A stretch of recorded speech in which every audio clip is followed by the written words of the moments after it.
പറമ്പ് ഇത്രയും ക്ലീനായി കിടക്കുന്നത് തലേന്ന് അടിച്ച് തീയിട്ടുണ്ടായിരുന്നു കേട്ടോ. അതാണ് ഇത്രയും ക്ലീനായിട്ട് കിടക്കുന്നത് തന്നെ.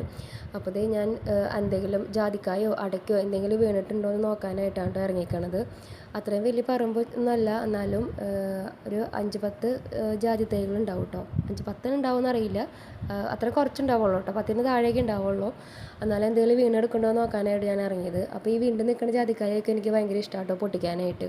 അപ്പോൾ അതിൽ നിന്ന് ഇങ്ങനെ തോല് പൊളിച്ച് അതിൻ്റെ തോട് പൊളിച്ചെടുക്കുന്നത് ഭയങ്കര ഇഷ്ടമാണ് കേട്ടോ. അതിൻ്റെ പൂവായിട്ട് എടുക്കുന്നത് എനിക്കിഷ്ടമാണ്. അപ്പോൾ അത് ഈസാക്കിന് കൊടുത്തപ്പോൾ അവന് വലിയ നോട്ടൊന്നും ഉണ്ടായില്ല. അവന് ലാഡറിൻ്റെ മുകളിൽ കയറാനായിരുന്നു കേട്ടോ. അവസാനം ലാഡറിൻ്റെ മുകളിൽ കയറിയപ്പോഴാണ് അവൻ്റെ ചിരിയൊക്കെ വന്നു തുടങ്ങിയത് തന്നെ കേട്ടോ. അപ്പം ലാഡറിൻ്റെ മുകളിൽ കയറി മാങ്ങ പൊട്ടിച്ചല്ലോ എന്ന് ചോദിച്ചിട്ടാണ് കേട്ടോ ഈസാക്കിന് കയറാനായിട്ട് വാശി പിടിച്ചുകൊണ്ട് നിന്നത് കേട്ടോ.